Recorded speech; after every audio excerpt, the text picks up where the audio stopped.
Welcome to Telltale Books, continuing my series of the complete works of Isaac Asimov. I come to his sixth published work, which actually was his first written published work. He had written a couple other stories before this one. Those didn't get published. The manuscripts have been lost, so those are history. But the Callistan Menace was the first one he wrote, which did get published. It just didn't get published before others got published, because it got rejected first. And ultimately, his friend Frederick Poe published it in Astonishing in April of 1940. So the Callistan Menace is Isaac Asimov's earliest existing work. And I read it in the early Asimov, which collects all of his earliest existing stories, except the ones that are in Foundation or iRobot. So what's the Callistan Menace about? Well, Callisto, of course, which is a moon of Jupiter. You have a situation where there have been 7 previous expeditions to Callisto. None of them ever came back. None of them were heard from. So now we're following the 8th expedition out to Callisto. And they land and they see one of the missing ships and they investigate. And of course, the other expeditions were all destroyed by a giant worm life form, like a giant slug that comes out of water. So what do I think of this story?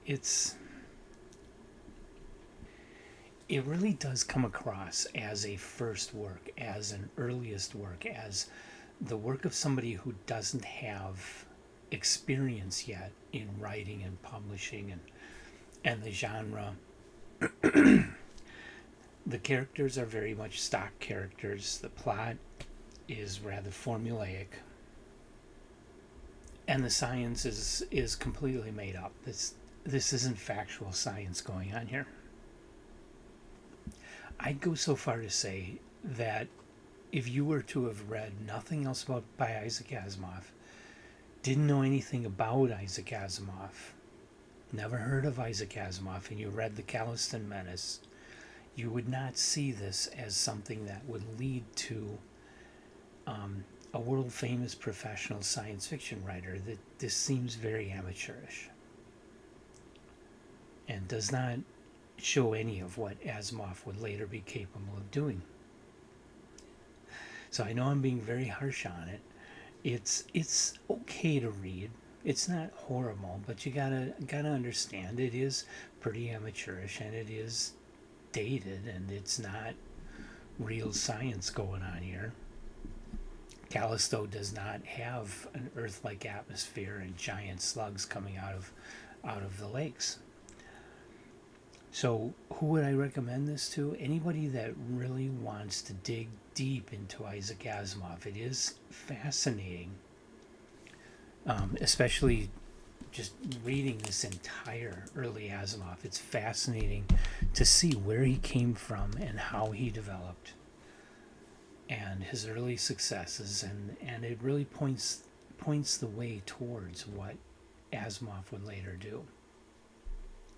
So it's interesting in that way, from an historical perspective, from the perspective of an exploration of Asimov's origins and development, but as an enjoyable story. Well, it's a little bit fun, but it's just too amateurish. It's too much like fan fiction or something. It's just not something I can really recommend to people. And I'm a big fan of Isaac Asimov, just not this story.